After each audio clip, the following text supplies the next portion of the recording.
교회인, 여러분 기독교 역사 속에서 오전에도 말씀드렸습니다마는 4세기, 5세기 이후에 종교개혁 때까지 약 1000년, 그리고 더 넓게는 1500년 동안 내려온 기독교 역사가 시작된 이래 기독교회가 아주 큰 죄라고 규정한 죄가 있는데, 그것을 보통 우리는 7가지 대죄라고 부릅니다.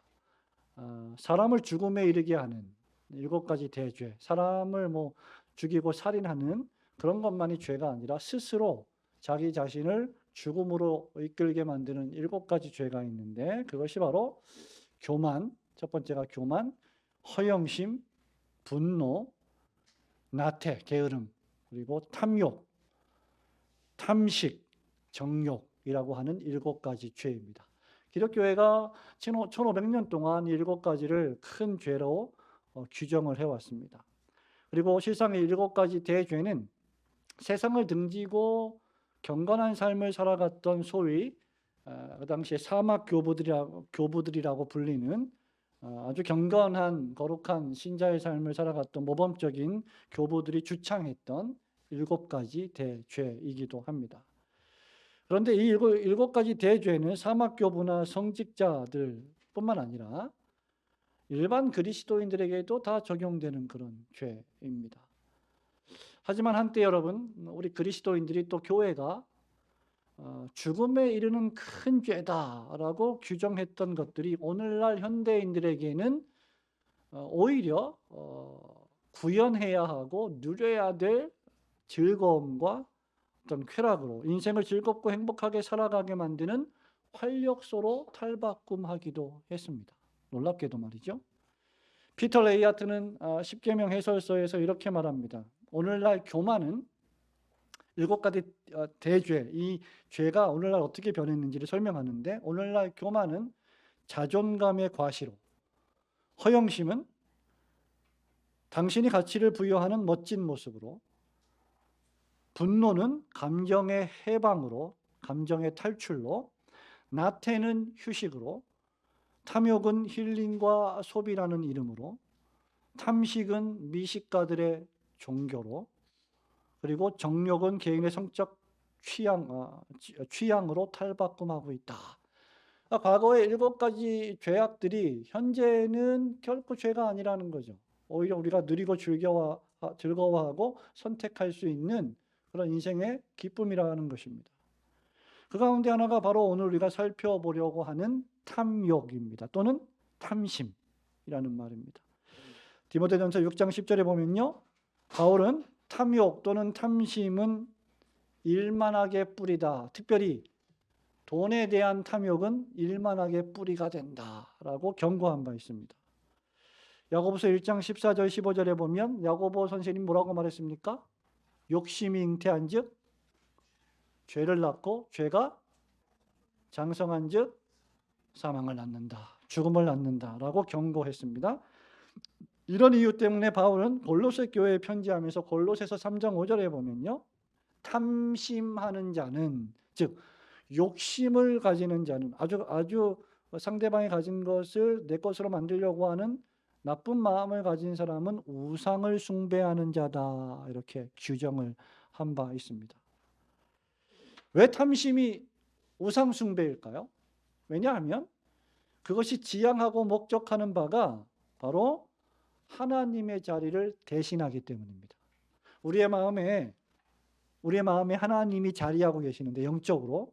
그런데 이 하나님은, 우리 마음에 계신 하나님을 밀어내고 거기다가 우리가 추구하고자 하는, 우리가 갖고자 하는 그것이 물건이든지 사람이든지 무슨 명예이든지 뭐든지 간에 그것을 우리 마음의 좌소에 올려놓는 거, 그게 우상숭배라는 것이죠. 자, 그 대표적인 내용 가운데 하나가 이웃의 집을 탐내는 것입니다. 장단을 잘 맞추고 있어요, 우리 보미가. 잘 앉아서 예배 말씀 들어보세요. 자, 그렇다면 이웃의 집을 탐내지 말라는 이 계명의 말씀은 무엇을 의미할까? 첫 번째로, 자신의 상태를 불만하여 타인의 행복을 시기하지 말라는 명령입니다. 그러니까 왜 우리가 다른 사람을 시기하게 되느냐, 여러 가지 이유가 있을 겁니다만은 그 중에 하나가 뭐냐면 자기 자신은 불행하다, 나는 내 상태가 만족스럽지 않다라고 하는 지나친 자기 연민에 빠져 있기 때문입니다. 그럼 17절 말씀을 우리 한 번 더 읽어볼까요? 20장 17절입니다. 시작. 내 이웃의 집을 탐내지 말라. 내 이웃의 아내나 그의 남종이나 그의 여종이나 그의 소나 그의 나귀나 물은 내 이웃의 소유를 탐내지 말라. 아멘. 여기 전부 다 보면 내 것이 내 게 아니에요. 상대방 겁니다. 전부 다. 그거 탐내지 말라는 거죠. 이거 모르는 사람 누가 있겠어요? 초등학교만 다녀도, 아니 초등학교 안 다녀도 이 말씀이 뭘 의미하는지 너무 잘 압니다. 여러분 81문답 3페이지 볼까요? 주보 81문답을 문답을 해 보겠습니다. 자, 오늘 거꾸로 갈 텐데, 자, 81문 10번째 계명에서는 무엇이 금지됩니까? 답 시작. 10번째 계명에서는 모든 불만과 우리 이웃의 이익을 부러워하거나 배아파하는 것과 그가 소유한 것에 대한 모든 과도한 행동들과 애착들을 금지합니다. 예. 이 소요리 문답 81답을 보면요, 두 가지를 말하는데, 첫 번째 뭐냐면 이 계명을 어기는 이유 가운데 하나가 불만을 표출하는 겁니다. 불만족하지 말라는 그런 경고입니다. 탐심의 가장 근본적인 원인은 무엇이냐면 만족하지 못하는 마음에서 시작됩니다. 10계명에 금하는 것이 정확히 바로 이 지점입니다. 어리석은 부자처럼 여러분 이미 재산이 넘치도록 풍성한데 이 어리석은 부자는 자기 자신의 영혼을 돌보기보다는 어떻게 했어요? 내가 또 창고를 더 지어서 쌓을 곳이 없도록 더 쌓자, 이런 생각으로 가득했습니다. 넘치는 재산으로 이미 충분한데 더 돈을 벌 필요가 없는데 또 다른 곳간을 지어서 재산을 의미 없이 증식시켜 놓았습니다. 이게 탐심이라는 거예요. 여러분 재산 증식 자체, 재산을 증식시키기 위해서 노력하고 애쓰는 것 자체가 죄는 아닙니다만은 그것만이 목적이 되는 삶은 탐심의 삶이며 결국 불만족의 삶이며 끊임없는 우상숭배의 삶이 될 것입니다. 최초의 인간 아담과 하와는 여러분 하나님께 불순종했어요. 명령을 어겼습니다. 그 이유 가운데 하나가 뭐예요? 역시 마찬가지로 탐심이에요. 우상숭배입니다. 하나님이 설정해 놓으신 환경, 하나님이 두신 그 지위의 축복에 만족하지 않았습니다. 하나님 째째하시지. 그래, 동산 중앙에 있는 생명을 알게 하는, 선악을 알게 하는 나무의 실과를 뭘 먹지 말라고 하셨어. 째째하게 풍성하신 하나님. 이렇게 생각하십니까? 성경을 너무 피상적으로 읽으시는 거죠. 그 전에 무슨 말씀을 하나님은 아담과 하와에게 주셨습니까? 동산에 있는 뭐라고요? 모든 종류의 실과는 네가 어떻게 먹되? 임의로 먹되가 뭐예요? 어떻게 해요? 마음대로. 제한 없이. 전부 다. 금하지 않으셨어요. 전부 다 주셨어요. 하나 금하신 거예요. 그 명령에 순종하는지를 보시기 위해서. 그러니까 아담과 하와가 지은 범죄는 유혹이 들어와서 자신의 상태에 대한 불만족과 불평으로 시작이 되는 겁니다. 자신의 상태를 비관하게 됩니다. 이러면 만족이 생기기는커녕 감사가 생기기는커녕 결국 금지된 열매를 먹음으로 불행의 시조가 되는 죄를 범하게 되는 것이었죠. 여러분 이런 마음은요 자신과 타인을 비교하게 됩니다. 그래서 언제든지 그렇게 비교하게 되면요 나 자신보다 다른 사람이 더 행복하다고 느끼게 만들고 나아가 그것을 질투하고 시기하게 만들고 더 나아가면 그들의 행복이 저주로 바뀌기를 원하고 그 행복이 내 것이 되기를 강탈하는 마음이 생긴다는 거죠. 그게 십계명이에요. 여러분 불만 불평하게 되면 이윽고 발생하는 마음이 무엇이냐면 원망의 마음입니다. 아이고 내가 지긋지긋한 이 남편을 안 만났다면 더 행복한 아내의 삶을 살았을 텐데 이런 생각하게 되죠. 우리 아버지가 정말 바쁘셨다면 내가 이렇게 힘든 생활을 안 할 텐데. 예, 불만족이, 원망하는 마음이 생기는 겁니다. 구약 성경은 하나님의 섭리와 돌보심에 대해 원망하다가 멸망당한 사람들이 아주 많았습니다. 광야 40년의 생활이 바로 그것을 웅변적으로 증거하죠. 구름기둥, 불기둥으로 하나님이 이스라엘 백성들을 지켜주셨어요. 수많은 복을 주셨어요. 하나님 한 번도 우리를 실망시키신 적 없으셨습니다. 우리가 하나님을 실망시키시죠. 우리가. 끊임없이 원망하고 불평했습니다. 고린도전서 10장 10절에서 바울이 말합니다. 저희 중에 어떤 이들이 원망하다가 멸망시키는 자에게 멸망하였나니 너희는 저희와 같이 원망하지 말라. 한번 따라해 볼까요? 불평과 원망은 쌍둥이 형제입니다. 예, 불평하게 되면 원망하게 됩니다. 원망하게 되면 또 다른 불만을 낳습니다. 끊임없는 악순환이 되는 거예요. 이렇게 불만하고 원망하다 보면 그 다음 발생하는 현상이 바로 시기, 질투입니다. 여러분 81문답을 한 번 더 우리 읽어볼까요? 81문제가 묻습니다. 10번째 계명에서는 무엇이 금지됩니까? 답 시작.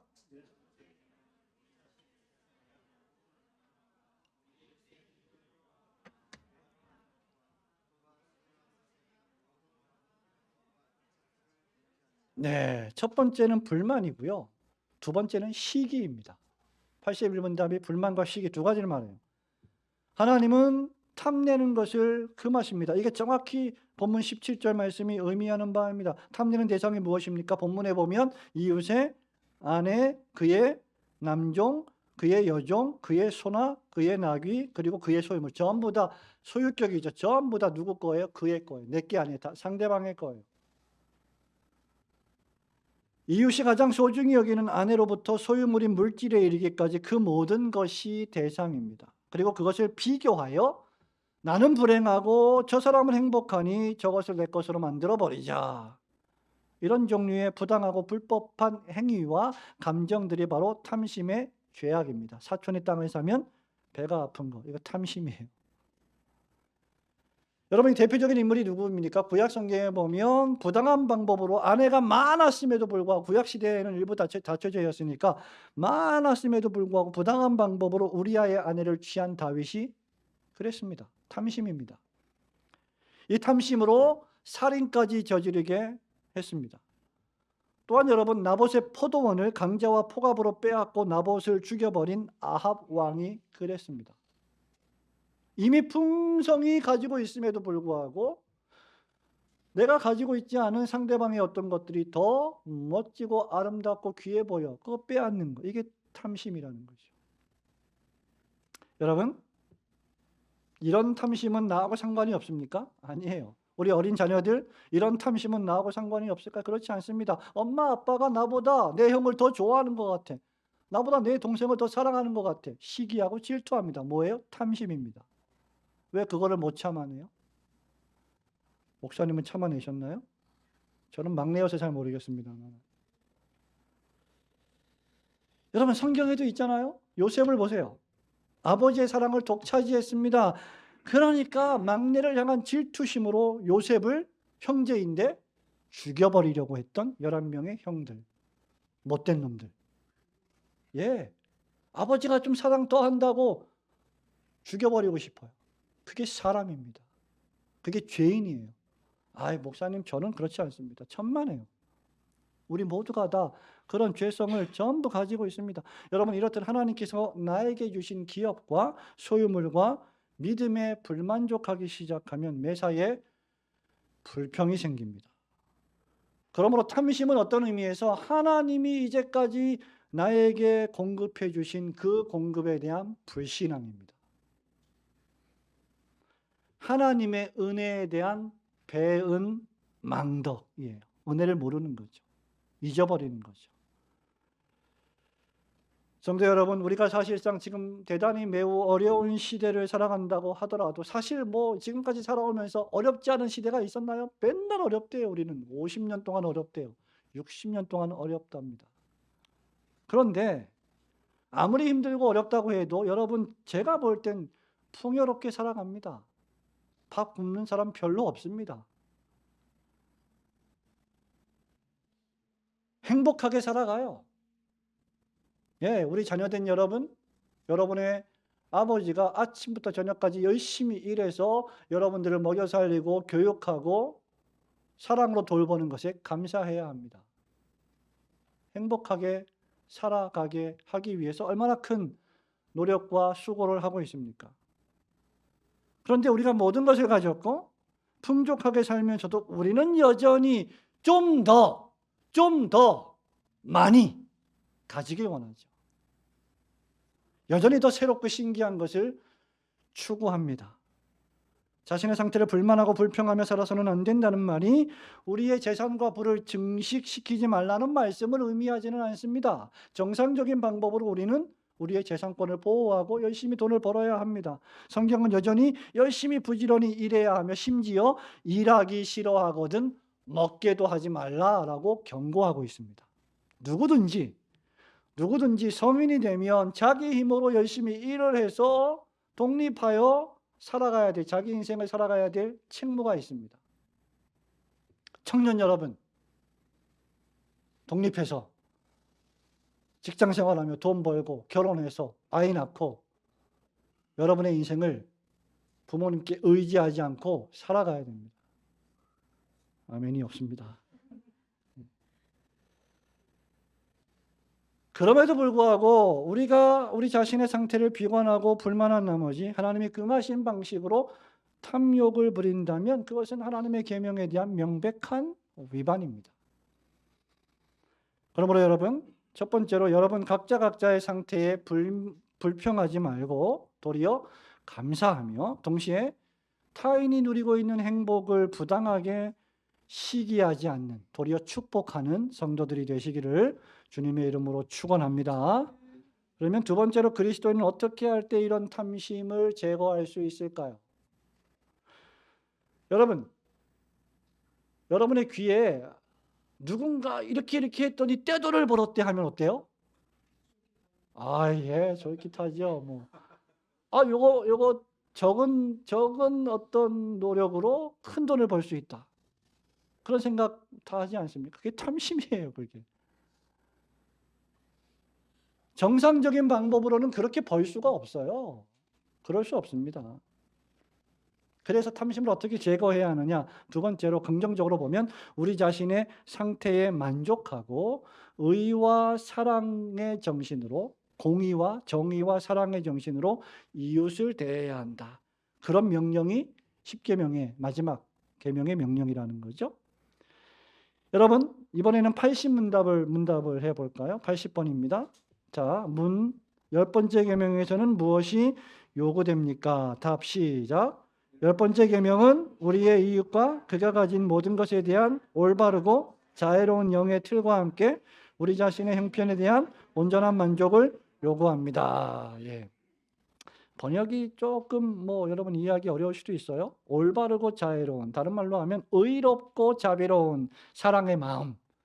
영의 틀은 마음입니다. 마음의 구조, 틀. 히브리서 13장 5절에서 바울이 말합니다. 돈을 사랑치 말고 있는 바를 족한 줄로 알라. 그가 친히 말씀하시기를 내가 과연 너희를 버리지 아니하고 과연 너희를 떠나지 아니하리라 하셨느니라. 우리 그리스도인들에게 하는 말이에요. 돈을 사랑하지 말고 있는 바를 족한 줄로 알라. 왜? 하나님 아버지가 너희를 책임지고 먹이실 것이기 때문에. 하나님을 사랑해야지. 하나님 대신 돈을 올려놓고 돈을 숭배하지 말라는 말씀입니다. 디모데에게 또 편지하면서 디모데전서 6장 6절, 7절, 8절에서는 이렇게 말해요. 이 탐심과 경건이 얼마나 서로 부조화가 되는지, 그러나 자족하는 마음이 있으면 경건이 큰 이익이 되느니라. 우리가 세상에 아무것도 가지고 온 것이 없으며 또한 아무것도 가지고 가지 못하리니 우리가 먹을 것과 입을 것이 있은즉 족한 줄로 알 것이니라. 여러분 집에 먹을 거 있으시죠? 예, 마실 것도 있죠? 입을 거 없는 분 계세요? 너무 많아가지고 1년에 단 한 번도 안 입은 사람 얼마나 많아요. 그래서 심지어 그런 말이 나오잖아요. 어떤 라이프? 스몰 라이프? 미안해요. 예. 미니멀 라이프. 미니멀. 뭐 미니멀 라이프 할 게 뭐가 있어요? 왜 그래? 너무 많으니까. 진짜 많아요, 여러분. 집에 가서 한번 옷장 열어보세요. 얼마나 이게 많은지. 뭐 이멜다 여사 뺨치는 거. 이멜다 여사 모르죠, 여러분? 우리 젊은 친구들. 구두가 1000켤레 되는 옛날에 부패한 대통령 부인 맞나요, 장로님? 예, 이멜다 여사. 장로님하고도 통하잖아요. 뭐가 그렇게 많아요? 1000켤레가 왜 필요해요? 자족하는 마음이 없기 때문에 그렇습니다. 그리고 그것은 경건에 도무지 도움이 되지 못한다는 것이죠. 먹을 거 입을 거 있으면 족한 줄로 아는 삶이 어렵다는 거예요. 여러분, 이 말씀은 자족하기를 배우라는 말씀이고 자족의 근원은 하나님께서 함께 하심에 기초하고 있음을 알려주시는 말씀입니다.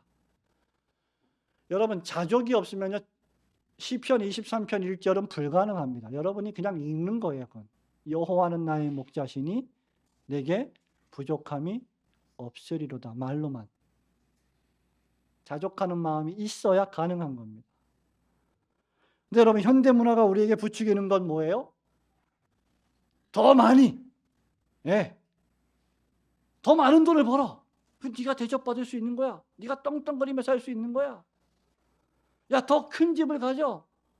더 멋진 자동차를 타고 다녀. 하우스 푸어 얼마나 많습니까? 아니, 집은 월세고 월세 내기 빠듯한데 차는 마세라티예요. 도대체 저는 이해가 안 돼요. 그게 MZ 세대? MZ라고 안 하죠. MZ라 그러죠. 그게 뭐예요? 그게 허영심입니다. 7대 죄악이에요. 누구는 뭐 마세라티 뭐 안 몰고 싶어요? 예, 좋은 차 좋죠. 오늘 목사님이 좀 삐딱합니까? 더 크게, 더 빠르게, 더 새롭게. 이 세상의 문화가 우리에게 요구하는 겁니다. 그래야 대접을 받는다. 왜 대접을 받아야 돼요, 우리가? 여러분, 구매한 지 얼마 되지도 않은 멀쩡한 제품인데 1년만 지나도 바꿔버려요. 그게 나쁘다는 건 아니에요. 나쁘다고 얘기하는 거죠, 내가 지금. 새로운 모델과 제품이 끊임없이 쏟아져 나옵니다. 무언가 신제품을 장착하지 않으면 새로운 시대에 뒤떨어지는 것처럼 느껴지는 시대. 그러나 여러분, 일시적인 만족과 쾌감이 우리를 근본적으로 행복하게 만들지 못합니다. 우리는 하나님 안에 있기 전에는 진정으로 만족을 누릴 수 없는 존재들이기 때문입니다. 행복할 수 없어요. 그런 것들로 행복할 수 없습니다. 여러분, 뭐 정치적으로 무슨 큰 이슈가 있을 때마다 연예인들의 뭐 마약 사건이 터진다 그래서 뭐 그거 뭐 묻으려고 한다 뭐 이런 얘기가 있지만, 여러분, 유아인씨 프로포폴 상속 복용 이런 일이 왜 벌어집니까, 여러분? 마약 중독이 왜 벌어져요? 탐심입니다. 탐욕이에요. 뭐 부러울 게 있어요, 그 영화 배우가? 남 부러울 게 뭐가 있습니까? 그런데 왜 그런 데 빠져요? 탐심이에요.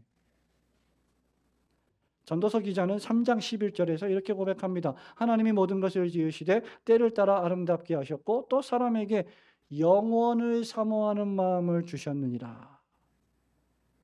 하나님이 우리에게 주신 마음은 이터니티, 영원, 하나님의 나라에서 영원토록 하나님과 살게 될 그 시간, 그 공간, 그걸 사모하는 마음을 주셨어요. 이 마음을 없애버리고 다른 것으로 채우는 게 탐심이에요. 사도 바울이 빌립보 교회 편지하면서 빌립보서 4장 11절, 12절, 13절에서 이렇게 말합니다. 그런데 우리는 13절만 기억해요. 13절이 무슨 말씀인지 다 아시죠? 빌립보서 4장 13절 다 아시죠? 대답을 안 하시네. 내게 능력 주시는 자 안에서 내가 모든 것을 할 수 있느니라. 그런데 여러분, 못하는 일이 아무것도 없다는 뜻이 아니라 견딜 수 있다는 뜻이에요. 이 말씀의 의미는 11절 12절 볼까요? 내가 궁핍함으로 하는 것이 아니라 어떠한 형편에든지 내가 자족하기를 배웠나니 내가 비천에 처할 줄도 알고 풍부에 처할 줄도 알아 모든 일에 배부르며 배고픔과 풍부와 궁핍에도 일체의 비결을 배웠노라. 그래서 내게 능력 주시는 자 안에서 내가 모든 것을 알 수 있다. 이게 그리스도인들의 능력입니다. 세상 사람들은요, 여러분, 돈이 떨어지면 죽는 줄 알아요. 명예를 잃어버리면 죽는 줄 알아요. 인기가 하루아침에 추락되면 견디질 못해요. 왜? 우리도 마찬가지죠. 그러나 그리스도인들은 그것 때문에 근본적으로 좌우되지는 않는 사람들입니다. 왜냐하면 우리에게는 능력 주시는 분이 계시기 때문입니다. 자족할 때 우리 마음은 넉넉하게 되고 만족할 때 우리 마음에는 더 큰 복이 임합니다. 그것은 하나님 한 분만으로 만족하는 복이며 그런 복을 누릴 때 우리는 진정으로 의롭고 사랑하는 마음으로 이웃의 모든 것들을 편안하게 대할 수 있게 되는 겁니다. 이런 사람들만이 이웃의 집을 탐내지 않고 도리어 이웃에게 선을 행할 수 있게 되는 거예요. 사무엘 워더포드는 그의 교리문답 556번에서 이렇게 묻습니다.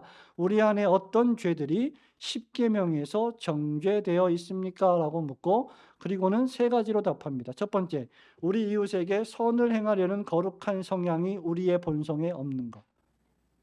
우리 이웃에게 선을 행하려는 마음 아예 없어요. 그런 마음을 기르질 않아. 그거 뭐예요? 십계명에 위반된다는 겁니다. 나보다 남을 더 낮게 여기는 마음, 나보다 상대방 입장에서 늘 생각하려고 하는 마음.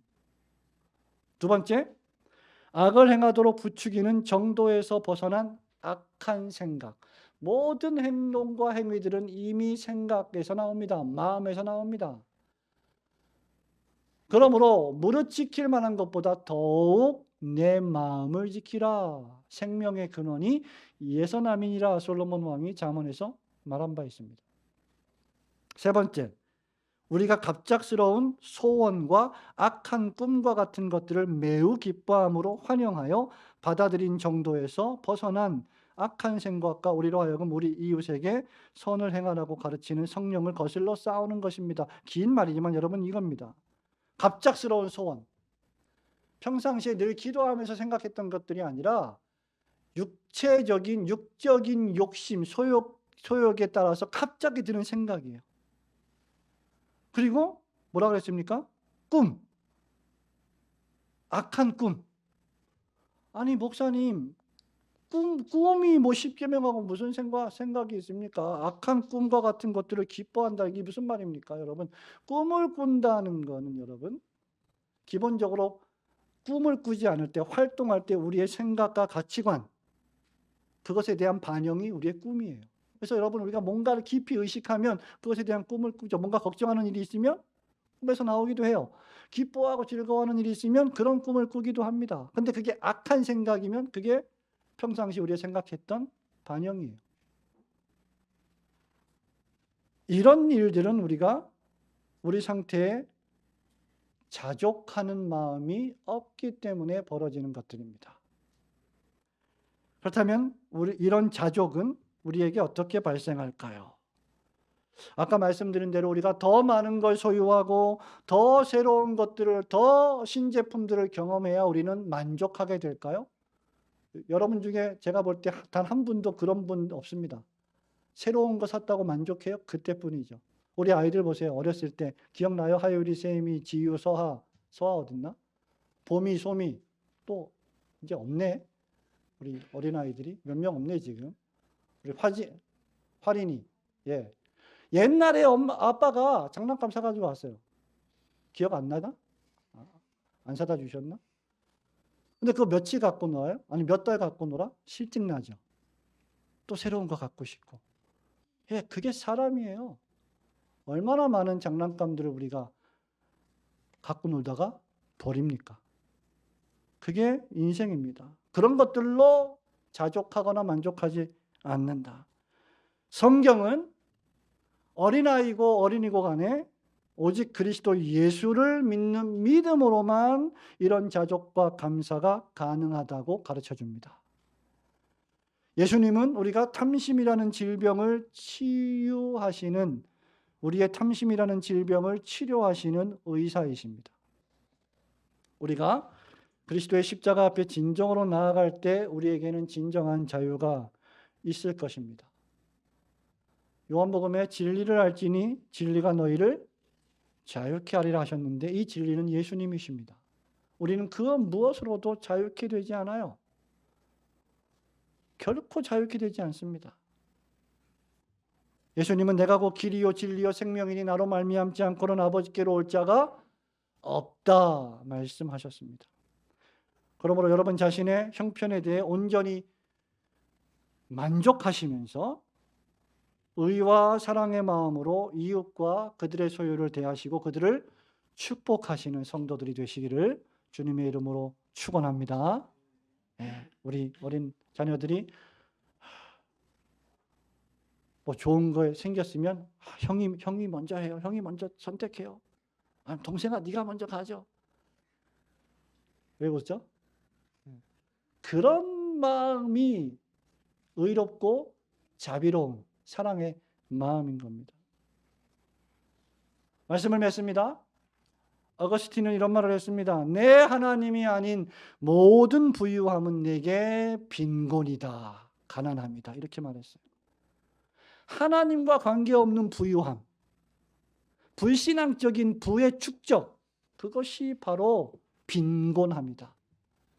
현대인들이 얼마나 빈곤해요, 여러분. 아무리 많은 돈을 가졌어도 아무리 높은 인기를 부과해도 빈곤하기 짝이 없습니다. 그리스도가 없으면 빈곤합니다. 모든 것을 가지고도 또 더 가지고 싶어함에도 불구하고 하나님으로 만족하지 못한다면 그는 여전히 탐심이라는 우상에 빠진 자입니다. 신자의 진정한 넉넉함은요, 그 소유에 있지 않고 믿음에 있습니다. 예수님께서 누가복음 12장 15절에서 이미 신자의 진정한 행복은 소유물의 넉넉함에 있지 않다라고 말씀하셨습니다. 그렇기 때문에 여러분들은 탐심을 물리쳐야 합니다. 왜 자족하지 못하고 감사하지 못하고 비록 내가 처한 삶이 고난이 많고 어려움이 있고 뭔가 내 입장에서 볼 때 불평할 거리가 너무나 많음에도 불구하고 하나님이 주신 이 위치와 이 상황에 대해 감사하고 자족하지 못하는 일이 벌어집니까? 죄 때문입니다. 그거 알아야 돼요. 자신의 무능력 때문입니다. 더 하나님 앞에 나와 자신의 죄와 무능력을 회개하고 주님을 믿는 믿음을 굳게 가질 때 불평이 사라지고 감사가 회복될 수 있는 것입니다. 아까 말씀드렸습니다. 여러분 빌립보서 4장에 내게 능력 주시는 자 안에서 내가 모든 것을 할 수 있습니다. 어떤 형편이든지 자족하기를 배웠습니다. 비천에 처할 줄도 알고 풍부에 처할 줄도 압니다. 이게 그리스도인의 역설이에요. 그래서 그리스도인들은요, 부자가 되었다고 우쭐해가지고 교만하지 않고 그 반대로 어떤 이유로 가난한 자가 되었다고 해도 절망하거나 낙심하지 않습니다. 살아계신 하나님을 신뢰하기 때문입니다. 그래서 우리는 이렇게 말할 수 있어요. 배부름과 배고픔과 풍부와 궁핍에도 처할 줄 아는 일체의 비결을 배웠노라. 내게 능력 주시는 자 안에서 내가 모든 것을 할 수 있느니라. 하나님 한 분만으로 만족하며 하나님께서 베푸시는 모든 은혜 가운데 자족하고 그분이 주시는 것으로 단순한 삶을 살며 또한 적은 물질로도 많은 사람들을 돕고 구제하시는 성도들이 되시기를 주님의 이름으로 축원합니다.